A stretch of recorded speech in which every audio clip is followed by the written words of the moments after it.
Rethinking Global Civil Society in an Era of a Rising China by Riza Hazmath and Jennifer Su. Section 1, Introduction. The prevailing conception of global civil society presupposes that it encompasses characteristics of civic activity and actionism, non-governmental in nature, possessing a distinct brand of rights and norms, a gap filler for nation-states' inactivity or lack of capacity in key social areas, and acting as a catalyst to check the other two sectors of society, namely state institutions and the market. This idea of global civil society is largely linked with the rise of a post-Cold War movement, led largely by Western nations, towards good governance with accompanying international rules and institutions. Some have argued that the contemporary rise of global civil society is a product of a neoliberal paradigm shift due to rapid globalization that privileges market mechanisms and the decline of the welfare state. This, in turn, has created global governance gaps and provided space for civil society actors to assume roles that were once the exclusive domain of states. Yet, the proliferation of Chinese social organizations domestically in the past 3 decades and the recent internationalization of their activities suggests that we should rethink the knowledge claims for this conceptual version of global civil society. Seemingly, Chinese social organizations developed and prospered in a domestic, authoritarian, institutional environment that has varying characteristics than their Western counterparts. The majority of Chinese social organizations were not raised to act as a mechanism to check state activities and the market. To wit, this will be contra to the hidden rules for success of social organizations in the institutional context of China. Chinese social organizations often have an intimate and close relationship with the state in their activities, albeit often acting as gap fillers in areas where the state has retreated, to the extent that they may take the form of government-organized non-governmental organizations, GONGOs, or government-influenced NGOs, GNGOs. Furthermore, Chinese social organizations do not necessarily exhibit or share a preponderance to a distinct set of rights and norms that organizations often prescribe to. They reflect China's institutional understanding of rights and norms, which may stand at odds with Western conceptions. As Chinese social organizations internationalize, akin to their counterparts, they ultimately export to host nations their best/worst practices, modes of operation, organizational behavior, and their values and norms. This indicates that there is a great propensity for Chinese social organizations to influence the dominant conceptualization of global civil society. In this article, we explore political strategy is to first introduce a theoretical framework of global civil society, generally pointing out how it predominantly arose out of a language, culture, and definition of civil society that was largely influenced by mainstream Western political philosophy and discourse, and specifically outlining a five-point conceptualization. We thereafter discuss the rise of Chinese social organizations, domestically and internationally, with notably attention on 5 organizations who have extended their activities outward to the continent of Africa. Finally, we revisit the received wisdom of civil society theory and discuss how the experiences of the Chinese social organizations we noted confirms, modifies, and/or rejects our contemporary understanding of this concept. Notably, we will entertain the proposition whether the recent internationalization of Chinese social organizations will represent an emerging parallel sphere, similar to the bipolarity in the international system witnessed during the Cold War, distinctive to the Western normative ideals of civil society, and thus a new conceptual framework alternative to the existing one is necessary? Or can we refine and enrich the prevailing theoretical framework of global civil society to enable it to shed light on the dynamic intertwining of Chinese and Western, authoritarian and democratic discourses and practices in the contemporary world? Section 2. Theoretical framework. Civil society. Mainstream Western political thought often characterizes civil society as the space between the state and family. Scholars looking at historical European epistemology indicate that civil society acts as a negation to domestic state institutions. They point out civil society emerged in Enlightenment Europe, where it was defined through its opposition of the state of nature in modern contract theory, a realm where citizens' interests could manifest. Philosophers such as Thomas Hobbes, John Locke, and George Hegel played a prominent role in developing this project of civil society. Civil society was rediscovered and given contemporary relevance by intellectuals in communist Eastern Europe in the 1980s who were engaged in anti-totalitarian struggle. Non-governmental organizations and civic associations promoted democratic rights and responsibilities to engineer institutional changes in these jurisdictions. This was also aptly seen in removing Marcos from the Philippines to bringing the end of Derg era in Ethiopia. In other words, civil society in this tradition is viewed as a mechanism to aggregate, represent, and articulate political, economic, and social interests, and in the process bring forth transformative institutional and regime changes. As Reif succinctly puts it, where civil society is absent, tyrannical, even genocidal forces are supposed to have a freer hand. Where it is present, it is supposed to constitute a firebreak against war, exploitation, and want. Civil society is not only about challenging the state, it can act as a gap filler for activities that fall outside of the state's purview or in areas in which it wishes to offload for ideological, strategic, and/or financial reasons. In the neoliberal era, we often see social organizations in the West, notably in welfare states, taking on the roles that the state previously conducted and on occasion with limited assistance of public funding. This is most aptly illustrated in former UK Prime Minister David Cameron's Big Society program. Launched in 2010, the program sought to rejuvenate society by encouraging greater volunteering in order to reduce the role of the state in communities. However, public participation in voluntary acts declined sharply before, during, and after the launch of the program. Global civil society. The roots of the concept of global civil society are harder to distinguish. The term is fuzzy and is neither self-evident nor unprejudiced. The term and terrain of global civil society are highly contested, in part because its reference points have already been tainted by the existing power dynamics, namely the state and market.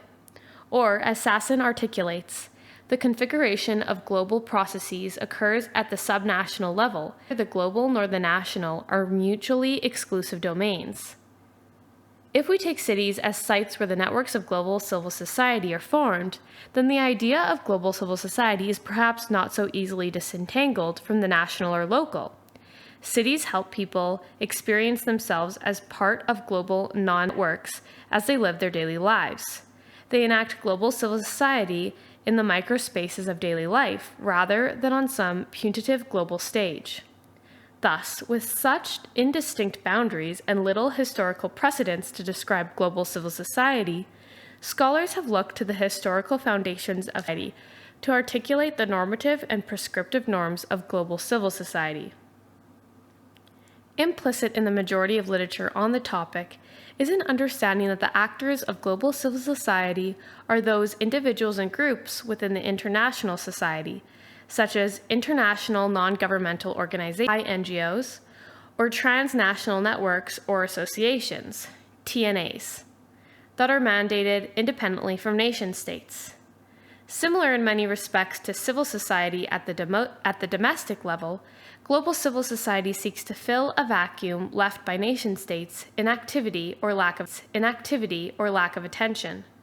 The underlying residual effects of their activities is to strengthen the international public sphere, often at the expense of the nation-state. Herein, global civil society takes on the characteristics found in the mainstream Western version of civil society. It involves actionism on a global scale, non-governmental organizations, a body to fill in-state gaps, and it seeks to afford changes in negation or check of the international system of states and its various institutions. Global civil society is an assemblage of actors and organizations, but is also a process. A good starting point for a definition and composition of global civil society is to view it as a dynamic, non-governmental system of interconnected socioeconomic institutions that straddle the whole earth and that have a complex effect that are felt in its four corners. Global civil society is neither a static object nor a fait accompli. It is an unfinished project that consists of sometimes thick, sometimes thinly stretched networks, pyramids, and hub and spoke clusters of socioeconomic institutions and actors who organize themselves across borders, with the deliberate aim of drawing the world together in new ways. These non-governmental institutions and actors organize themselves across borders with the deliberate aim of drawing the world together in new ways. With this vast expanse of thick and thin networks that compose civil society, within the construct and operations of intergovernmental space, there will inevitably be tensions due to the variety of actors that inhabit the space. We should therefore not mistake the terrain of global civil society to be devoid of power, relations, or hierarchy. Keane further elaborates, expansive and polyarchaic, full of horizontal push and pull, vertical conflict, and compromise, precisely because it comprises a bewildering variety of interacting habitats and species, organizations, civic and business initiatives, coalitions, social movements, linguistic communities, and cultural identities. The power and the hierarchy of this terrain is evident in the global movements that have taken shape over the last decade. Jaffe's work on the coffee fair trade movement demonstrates the co-optation of the movement and of non-state actors by corporate agri-food firms as a result of the fair trade certification process. In this context, Jaffe cautions us against the limits of voluntary non-state regulation and the risks for social movements of embracing the narrower, less accountable realm of the market as the locus of change. Harrison's work on environmental justice USA also shows that co-optation of such movement also occurs within a Western context. The combination of counter-movement actors, such as industry as well as environmental activists, seeking to adapt to the changing politics, converge to allow the relative ease for co-optation. These examples highlight the demarcation between state, market, and civil society are not so distinct at times, thereby providing nuance for understandings of global civil society. However, to operationalize the term, we can qualify these assertions by giving global civil society 5 main qualities.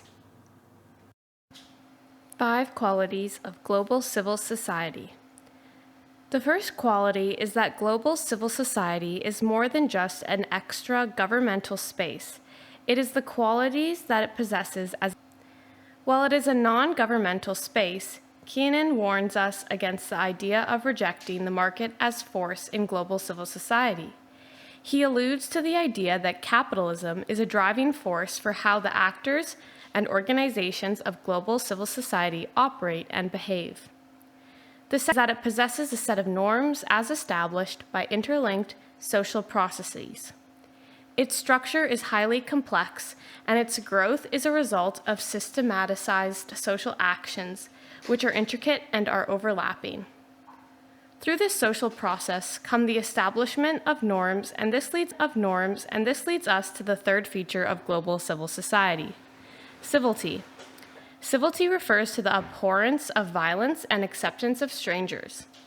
The fourth quality of global civil society is that it is pluralistic. Yet, pluralism can lead to conflict, and therefore, it is not unity. Rather, it is a heterogeneous and exhibits a push against unity. The fifth quality is that global civil society is socially produced and is global, where Keenan likens it to a vast dynamic biosphere. With this theoretical framework in mind, analyze how Chinese social organizations have added to, modified, or confirmed the contemporary conception of global civil society. This will require us to delineate the domestic institutional landscape Chinese social organizations have emerged from and their overseas activities. We acknowledge the inherent problem with our task. Critics will argue that the selection of this conception of global civil society will lead to a failure, as precisely we start with an ideal type of global civil society. To this we respond, empirical observations need to be informed by theory, and the 5 qualities of global civil society outlined above provides us with the starting point to undertake such a task.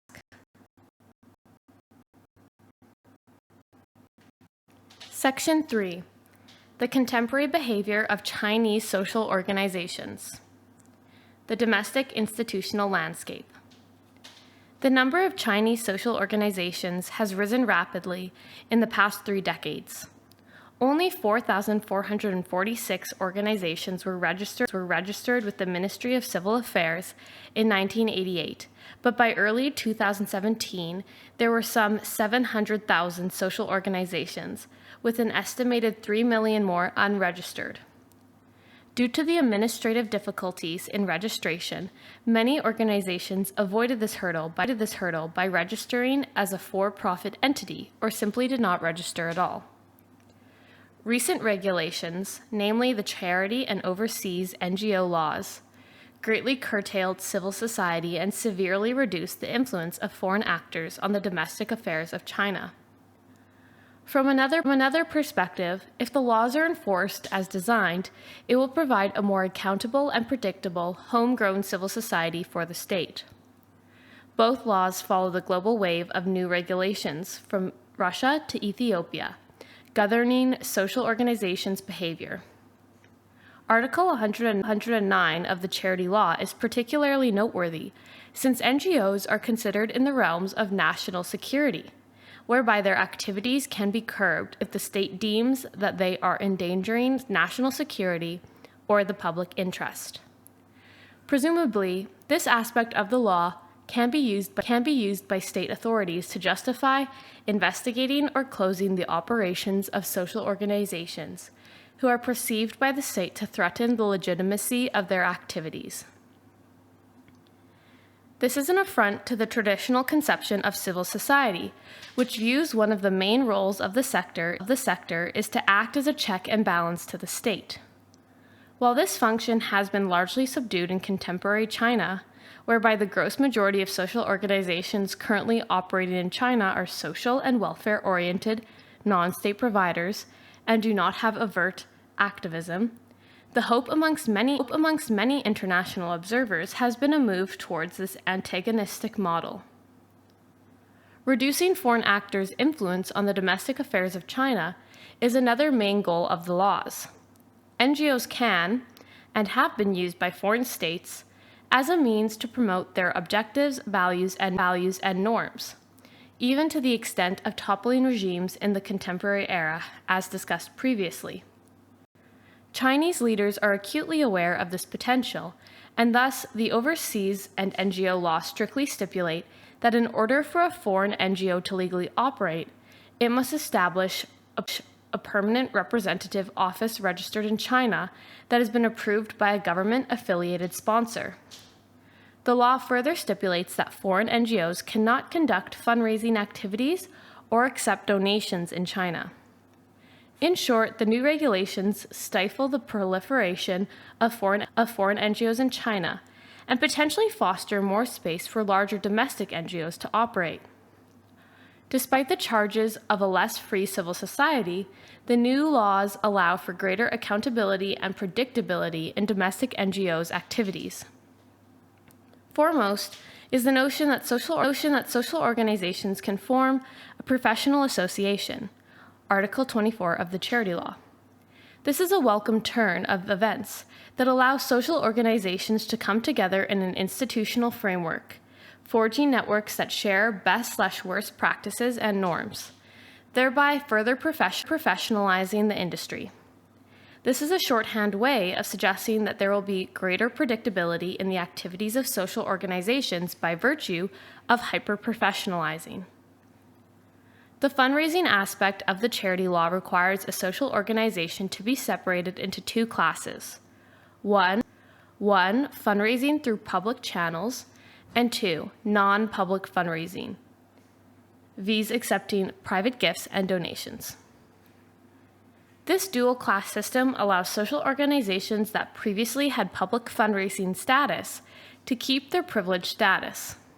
This setup effectively maintains a two-tiered system in which social organizations with public fundraising status, for example, NGOs or NGOs with strong government connections, are advantaged, while other organizations have to prove their credentials. In terms of transparency, the charity law, notably Chapter 7, will require a level of reporting that would make it difficult for smaller organizations, the majority of domestic NGOs, that lack staff, resources, and expertise to conduct this level of reporting. While this is a common situation in other jurisdictions, what makes the Chinese situation interesting is that this, coupled with the fundraising aspect, will encourage larger domestic social organizations to survive and crowd out smaller ones. This is not necessarily a terrible turn of events in the short term, as it incentivizes consolidation of already scarce resources to larger NGOs, who can use their economies of scale to execute their domestic mandate. Nonetheless, as Lang and Halbig reflect after 2 years of the overseas NGO law, the new environment favors large foundations rather than grassroots organizations. Looking ahead, this may be a boon for larger domestic Chinese social organizations who aspire to go abroad. In sum, the domestic context for social organizations in China provides us with some insight into their behavior overseas and their potential influence on global civil society. Homegrown Chinese social organizations, independent or government operated, are accustomed to operating closely with the state, or to a lesser extent, are aware that their operations can be directly influenced by the state's reach. In fact, China's charity and overseas NGO laws, while creating a less free civil society, provides a mechanism for the Chinese state to reduce foreign actors' influence and provide greater accountability and predictability of a homegrown civil society that is regionally pluralistic in its activities and strategies. Over time, this predictability provides space for the state to further trust domestic civil society actors, while simultaneously allows the party a greater stranglehold of power in China. As Chinese social organizations internationalize, this closeness with the state and the blurring of sectors via the central government or through state-owned enterprises, SOEs, will become an interesting item to take notice. The internationalization of Chinese social organizations. Rapid economic growth since 1978 onwards has transformed China's position as a recipient of international aid to a donor nation. China's overseas development assistance has mirrored its state-run commercial investments and trade activities. Thus, the majority of China's overseas development assistance is directed at nations, notably in Africa and Southeast Asia, where it has a substantial stake in accessing natural resources and low-cost human capital. This assistance is largely in the form of concessional or low-interest loans and government-financed or government-subsidized infrastructure projects. Viewed from a different lens, China's development assistance has provided political support to regimes that are otherwise ignored or condemned by Western nations. It thus has the potential to strengthen existing authoritarian regimes and forestall or even reverse democratization. Nevertheless, state actors are not the only ones involved in China's internationalization. Chinese social organizations, too, have begun to go abroad, setting up in the continent of Africa. They are funded in part by Chinese SOEs and the Chinese state in the form of NGOs. further muddying the difficult distinction between state and non-state actors in China's overseas presence. While there are no official statistics about the number of Chinese social organizations in Africa, an extremely conservative estimate exceeds 100, though perhaps as few as 10 to 15 have permanent operations and local offices. Chinese social organizations tend to operate in jurisdictions in Africa where China has commercial and investment interests, which allows them to tap into the infrastructure already established by Chinese state-owned and private companies. In addition, it ensures lower transaction costs and provides a tacit consent from the Chinese government, which is helpful in managing domestic, personal, and institutional relationships to operate in these overseas jurisdictions. The activities of Chinese social organizations are generally social and welfare oriented, covering a multitude of sectors ranging from healthcare, education, and the environment. Poverty alleviation programs, agricultural technology, and transfer of expertise exchanges have been developed by social organizations such as China NGO Network for International Exchanges, Chinese Youth Development Foundation, and the China Foundation for Poverty Alleviation under the Forum on China-Africa Cooperation. Human resources training programs between Chinese and African social organizations are now a common feature, and the Red Cross and the Chinese Medical Association have teamed up with African social organizations to conduct training courses for locals and send trained personnel from China to Africa for hands-on support. Environmental protection is another new area of engagement. Some Chinese social organizations have launched long-term cooperation with their African counterparts, especially in the areas of disease prevention, AIDS treatment, and maternal care. Although most Chinese social organizations do not have permanent offices established in Africa and have a tendency to work on projects ad hoc manner, there are a number of social organizations that have established sustained work in Africa. For instance, the Red Cross Society of China, Project Hope for Africa developed by the World Eminence Chinese Business Association in cooperation with the China Youth Development Foundation of the Chinese Communist League, International Development Department of the China Foundation for Poverty Alleviation, the Chinese African People's Friendship Association, Amity Foundation, Chinese Medical Association, Arc of Love, China HIV/AIDS Information, Beijing Volunteers Federation, Volunteers Working Committee of the China Association of Social Workers, Green Rivers, China Council for the Promotion of International Trade, or China International Center for Economic and Technical Exchanges.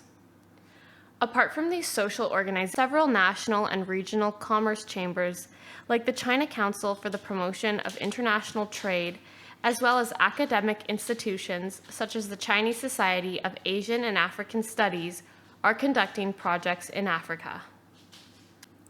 While Chinese social organizations working in Africa receive strong Chinese government support, SOEs and private businesses are also extending financial support.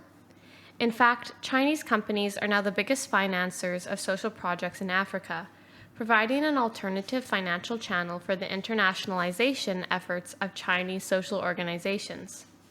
Chinese businesses in Africa often contract Chinese social organizations to logistically undertake projects under the guise of their corporate social responsibility, CSR. For example, Hainan Airlines has helped cataract patients in Africa since 2010, 1 year after Shenzhen-based airliner opened its Beijing-Dubai Luanda route. The program China-Africa Brightness Action is sponsored by Hainan Airlines and Anhui Foreign Economic Construction Group with help from doctors at the Beijing-based Tangren Hospital. The project, only started in China's Qinghai Tibet Plateau, has treated more than 2,000 patients in Africa. Huawei Technologies and STE Corporation, two high-tech giants in China, have also undertaken various CSR projects in partnerships with Chinese social organizations in Africa. Taking a cue from the Forum on China-Africa Cooperation in 2000, many Chinese companies are spreading their wings in Africa and are fast becoming vital partners for Chinese social organizations in the region. There are now more than 3,000 Chinese enterprises in more than 10 Africans and countless small private businesses, which will be an important source of support for Chinese social organizations. Compared to social organizations from Western nations, it would appear easier for Chinese social organizations to fit their skill sets into an African context. Alleviation was a much more recent event in China than in the West. However, contemporary civil society in China is young, and for this reason, Chinese social organizations suffer a shortage of personnel with expertise, foreign language skills, and knowledge about running projects in an international context, and more specifically in Africa. Western social organizations have been in Africa much longer, with a more extensive network and a better knowledge of the local society, and thus find it easier to get involved in the local community. Moreover, due to the differences in social culture and political systems, Chinese organizations often find it difficult to get involved in Africa. Therefore, the biggest obstacle in entering Africa may be the limits of their own capacity. Although Chinese social organizations have been expanding rapidly in the last few years, organizations with a truly international presence like West have yet to appear. Nevertheless, one of the comparative advantages Chinese social organizations have in Africa is that they have a tendency not to overtly interfere with African governments' internal affairs, unlike some of their Western counterparts. For example, in April 2014, Western NGOs in Kampala were vocal in criticizing the Ugandan government's draft of a law criminalizing homosexuality. Uganda's Minister of Internal Affairs warned these NGOs that they had no right to interfere with domestic matters. Such incidences create tension and wariness on the part of African authorities towards Western social organizations, and the arrival of the Chinese promises a hope for a different approach. Where governments are fragile, particularly in post-conflict environments, an independent civil society can be viewed as fostering political opposition and a threat to the viability of incumbent regimes. In reaction, a wave of new laws have been enacted amongst African nations to maintain tight government oversight and control over the activities and structure of civil society organizations. For example, Ethiopia, Sudan, Uganda, Zambia, Sierra Leone, and Zimbabwe. Interestingly, Chinese social organizations' activities seemingly proliferate in these nations. For example, the China Foundation for Poverty Alleviation operates in Tanzania, Kenya, Uganda, Zambia, and Sudan. The Red Cross Society of China in Kenya, Tanzania, and Uganda, or the Chinese African People's Friendship Association in Ethiopia, Mali, and Uganda. In this setting, we highlight below the work of 5 Chinese social organizations that have internationalized their activities in Africa. Chinese social organizations working in Africa. The Chinese African People's Friendship Association. The Chinese African People's Friendship Association is a national-level organization founded in April 1960 on the initiative of 17 organizations, including the Chinese People's Association for Friendship with Foreign Countries, All China Federation of Trade Unions, All China Youth Federation, and All China Women's Federation. The Chinese African People's Friendship Association fits the mold of a classic gongo. The main tasks of the association include 1. Establishing and developing cooperation with organizations and local communities in Africa. 2. Promoting non-governmental cooperation in the economy, trade, society, education, science, and technology between China and Africa. 3. Conducting China-Africa non-governmental cultural exchanges. 4. Facilitating exchanges and cooperation between Chinese and African local governments and promoting the establishment of sister city relations between Chinese cities and provinces and their counterparts in Africa. 5. Carrying out public interest activities promoting China-Africa friendship. And 6. Working in all fields related to the cooperation between Chinese and African people. The projects of the association do not start from the Chinese government per se, but rather are predominantly initiated by Chinese companies operating in Africa. This reinforces our finding that the internationalization process of Chinese NGOs is closely linked with China's international commercial interests. As Huang Hongming notes, this close cooperation between Chinese NGOs and the business sector is beneficial for both parties from the perspective of information shared and transmitted to each other. This is notably useful since the internationalization process of businesses can be similar to NGOs. To wit, the Chinese African People's Friendship Association will contact a relevant Chinese gongo to assist in implementing a prospective project. While it is possible that they will contact an independent Chinese NGO for the most part, gongo is targeted for 3 reasons. A gongo will normally have better state contacts, a more stable source of funding, and are more trusted by state actors. This process points to the predominance of gongos in China's nascent development work in Africa. BeijingNGO Association for International Exchanges. The BeijingNGO Association for International Exchanges, BNAIE, was established in 2007 as a non-profit social organization and was co-founded by local Chinese NGOs in various fields. There are 69 group members at present. The main purpose of the organization is to facilitate and promote cooperation between Chinese NGOs and international NGOs. Although a gongo, it has participated in UN conferences and other inter-conferences, receiving delegations, holding international events, applying for international organization memberships, opening up new channels of people-to-people exchanges, developing promotion and research, and organizing training and lectures. Since its establishment, BNAIE has sent delegations to 76 nations. Delegates from BNAIE have attended a number of international conferences to promote the international image of Beijing NGOs, including the UN Climate Change Conference, the Global Summit of Women, the World Social Forum, the Asia-Europe People's Forum, the China-Africa People's Forum, amongst others. Meanwhile, the association has received more than 100 delegations from different international organizations, over 120 nations, including UN officials, leading ministerial officials of foreign countries, and heads of international organizations. BNAIE has also organized a wide array of international conferences and activities, such as the 3rd United Nations NGO Pacific Asia Region Symposium, and the Global Summit of Women, and the Beijing International Forum on People-to-People Friendship.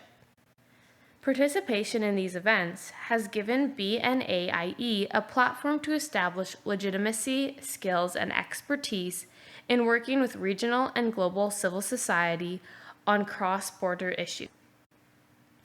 Unlike its counterpart, Chinese African People's Friendship Association, BNAIE's African projects began with partnering with local African partners.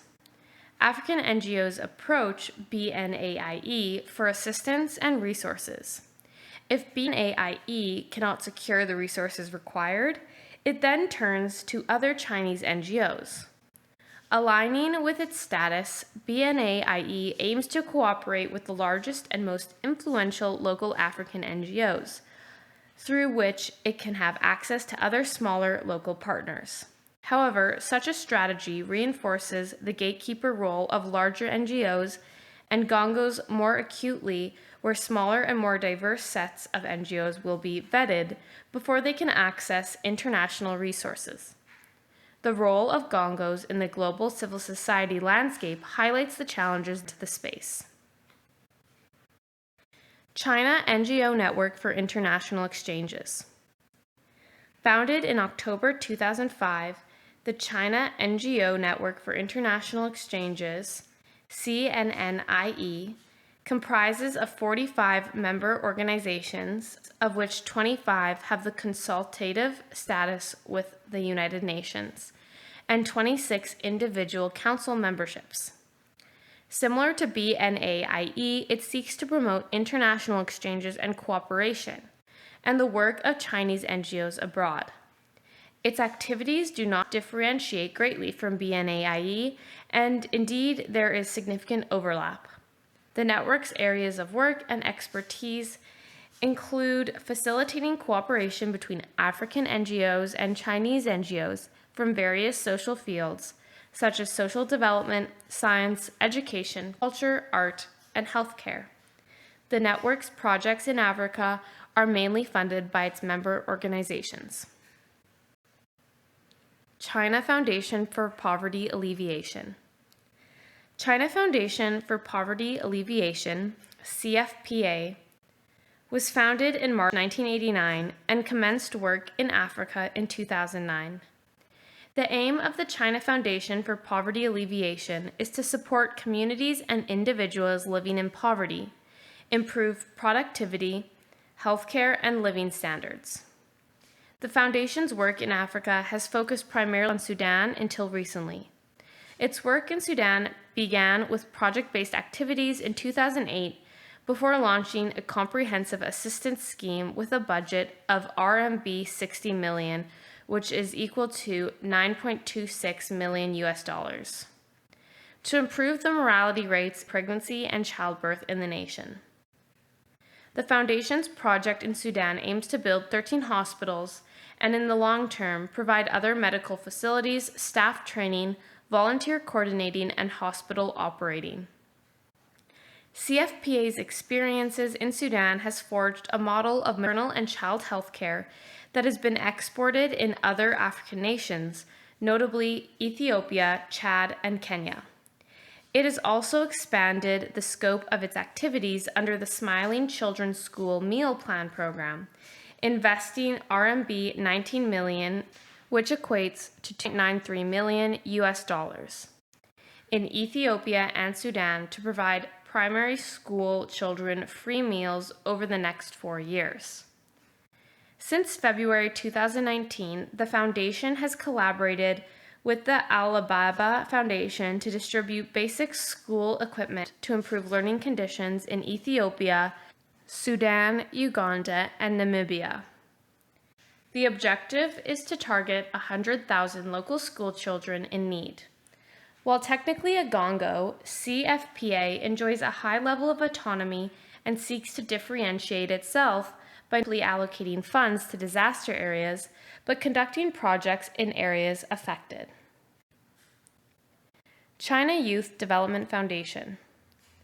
The China Youth Development Foundation, CYDF, was founded in October 1989 and commenced work in Africa in 2010, but has had an international focus since 1995. Although a NGO, similar to CFPA, it enjoys significant autonomy from the Chinese Communist Youth League, its overseer.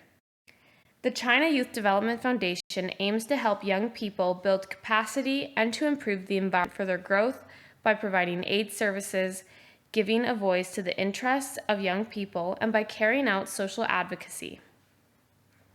In 2011, the China Africa Hope Project was launched in Kenya, Burundi, and Rwanda to build 1,000 primary schools. Through Hope, the CYDF seeks to improve educational facilities and improve teaching quality in poor regions. As Bannister notes, its work in Africa is due, in large part, to the Chinese Communist Youth League assisting in setting up working relationships with Chinese embassies in Africa.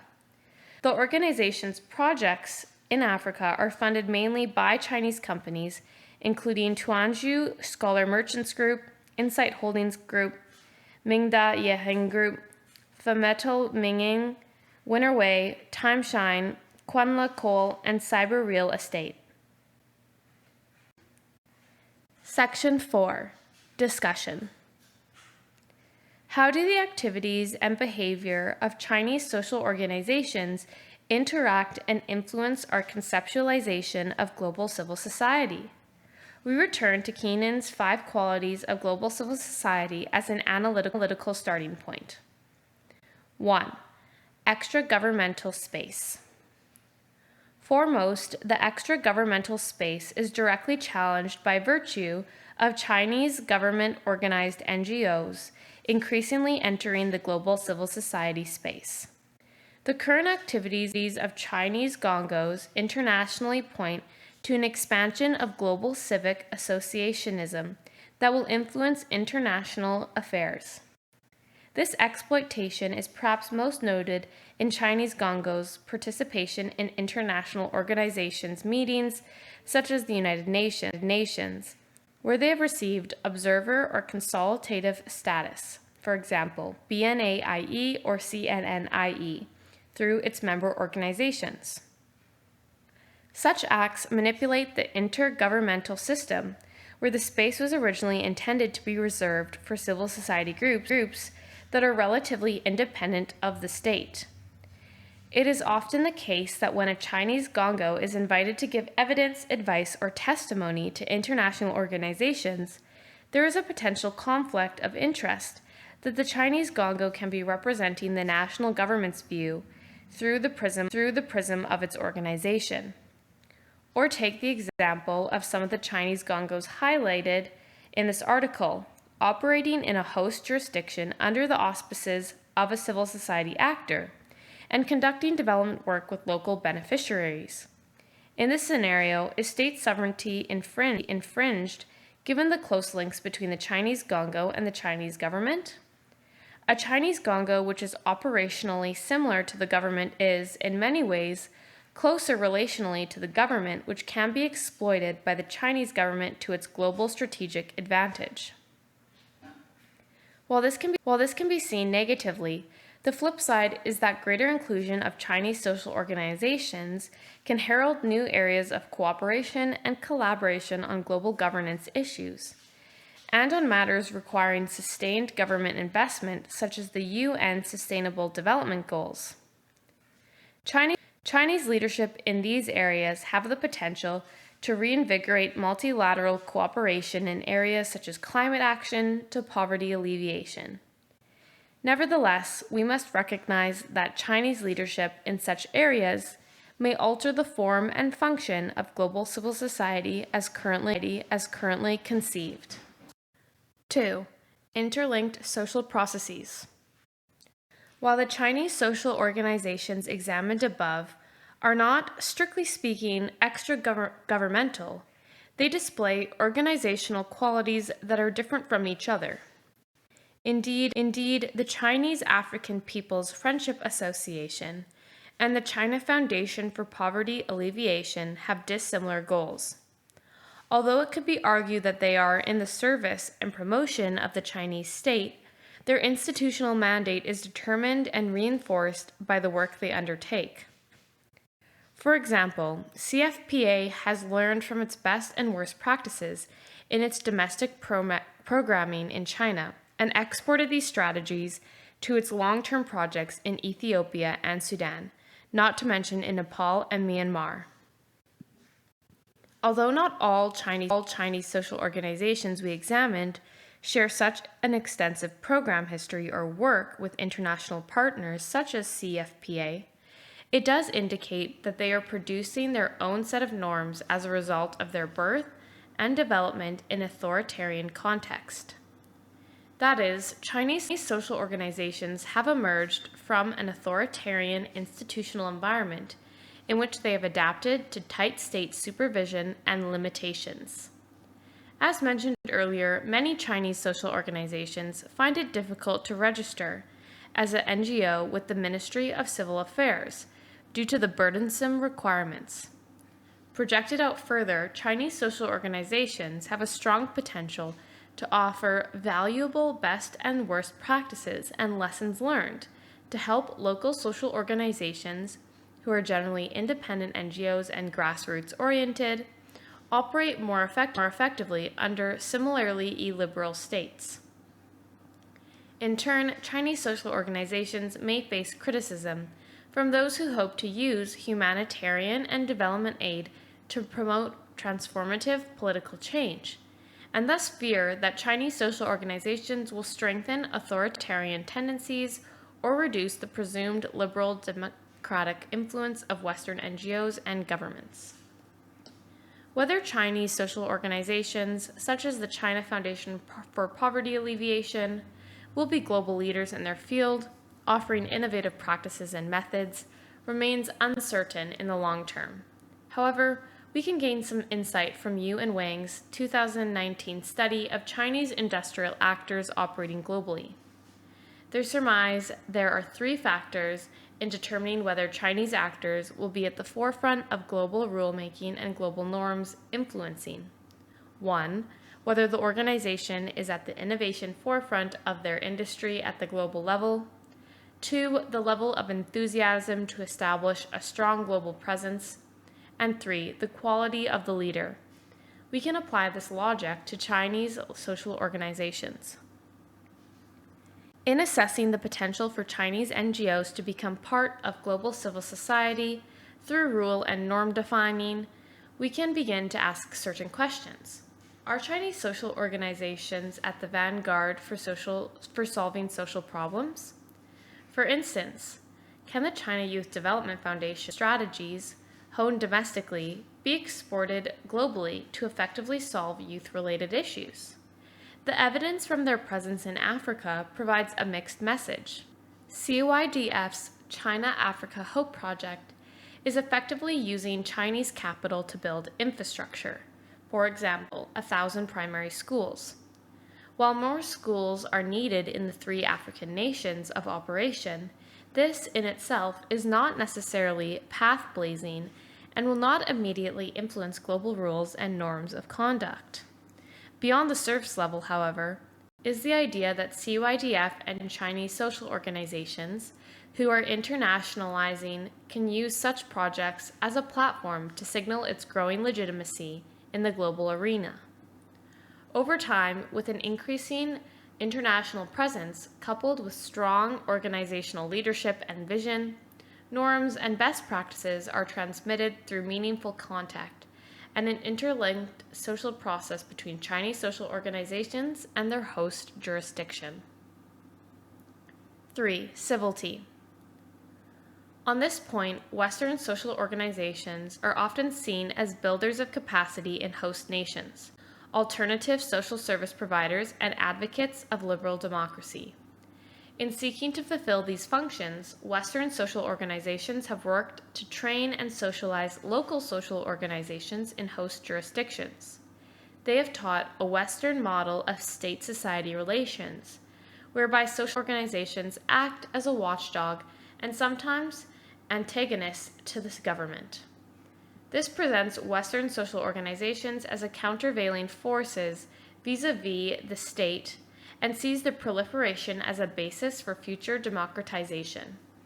These social organizations possess a range of resources and power, ranging from material to moral, and have been put forward as agents of socio-political change by multilateral institutions such as the World Bank and IMF, and by Western national governments through their development agencies. In an environment where there are 2 competing exporters, Western and Chinese, civility is compromised. Namely, Chinese social organizations and Western ones are competing for the attention of their host jurisdiction. We found evidence of this in our study, looking at Chinese NGOs' activities in Ethiopia, whereby local NGOs and governments would effectively have both Chinese and Western NGOs compete for their attention. Where local civil society representatives have preference over Western or Chinese assistance, this may place the 2 at opposing ends of the spectrum, with the potential of endangering civility. Although civility is compromised, leading to potential conflict given there are competing visions of the good civic life, we are yet to see this conflict play out in a vivid manner. This is notably the case since Chinese social organizations abroad generally engage in one-off, project-based interventions in their host jurisdictions. Such one-off projects are easy to control, lead to a loss of institutional knowledge, and often the solutions in the host nations are short-term and temporary. Notwithstanding, Chinese social organizations have established a more long-term presence in host jurisdictions via funded projects and/or programming. Such organizations will be influential agents of export when it comes to operational practices, norms, values, and expected organizational behavior. 4. Pluralistic. The internationalization of Chinese social organizations fosters a heightened, pluralized global civil society on two levels. At one level, having two competing exporters of the good civic life immediately spells a pluralization of options for prospective host jurisdictions. States are not hamstrung in accepting one view of the good civic life.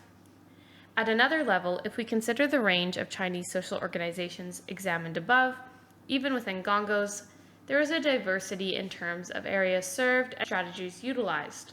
While in principle, NGOs may be serving the overarching goals of the Chinese state, there are a range of Chinese social organizations focused on serving various aspects of society.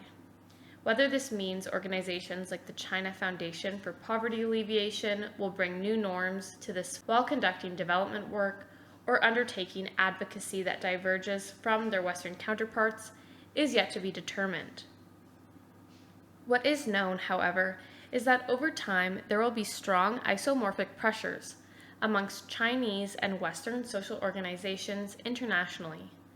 This is increasingly prevalent and vividly observed as Chinese and Western social organizations commence meaningfully interaction with each other in host jurisdictions. To date, we are yet to find such interactions taking place in Africa. 5. Socially produced. At first glance, the proliferation of Chinese social organizations internationally does not appear to fit with the final element in Kenan's conception of global society, where it is socially produced. The intentionality here is that global civil society stems from the grassroots of society and forms the stakeholders involved at the international level. This is analytically possible given Western political discourse have traditionally separated the sectors of society, state, market, and civil society from each other, whereby each sector operates independently. This engineers a possibility from the grassroots, civil society can prosper domestically without state interference.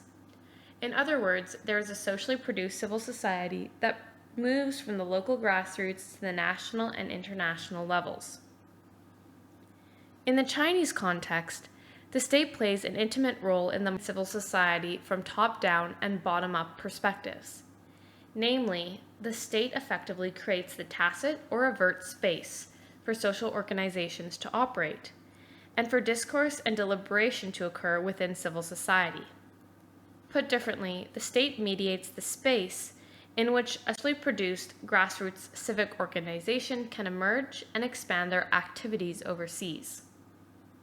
While both Western and Chinese conceptions of civil society have a socially produced form, the variances in the Chinese conception lies in the intimate role of the state in this process. Section 5. Conclusion. The evolution of Western liberal democratic nation-states has allowed for an explicit respect for the division between state and civil society. It is not surprising that we often view global civil society within these terms. Nonetheless, in many parts of the non-Western world, the role global civil society plays vis-à-vis the nation-state changes in form and context. The overarching need to influence the state by separating and negating from it, as found in Western liberal democratic nation-states, may not be so important in many non-Western contexts. The case of China aptly demonstrates this, whereby the state is the arbitrator of most change, and the idea of empowering or creating a separate civil society sector is not an outcome that is overtly voiced amongst most Chinese social organizations. The origins of most social organizations operating internationally at present can be traced to Western democratic nations.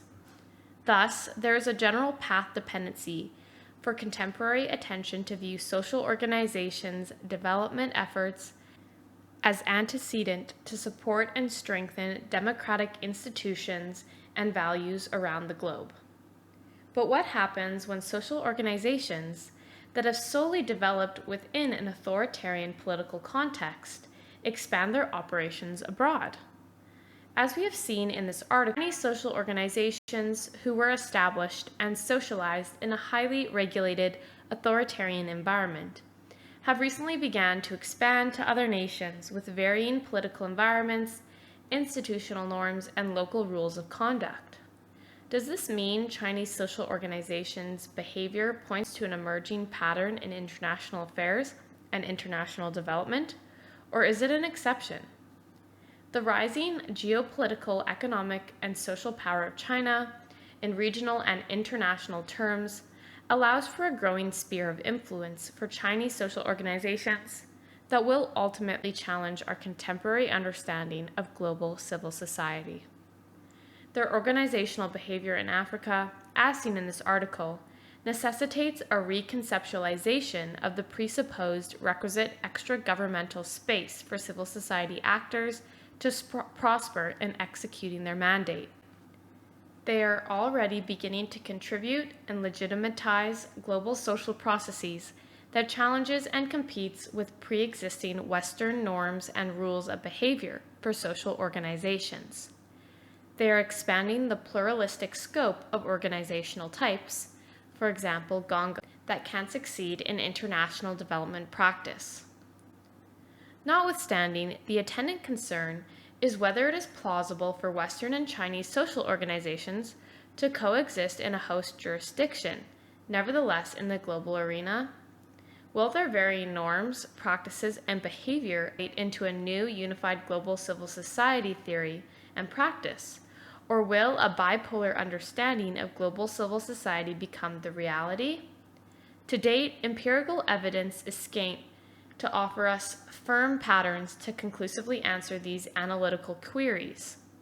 Our educated guess, based on emerging patterns, is if the Chinese state increasingly and overtly co-opts Chinese social organizations' international operations, albeit independent NGOs or NGOs, we will see an increasing trend of a Wilsonian approach to global civil society. That is, global civil society will be an environment where Chinese social organizations act as agents for the state and its overall mandate, a form of soft power for the Chinese state.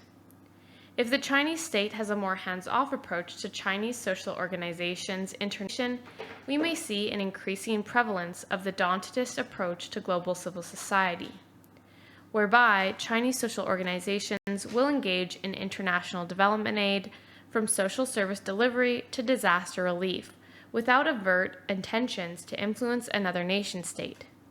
Even here, however, this will not be seen as an altruistic act by international actors, since the soft power of the Chinese state inevitably will be enhanced. In short, global civil society theory and practice will evolve in one way or another by virtue of a rising China.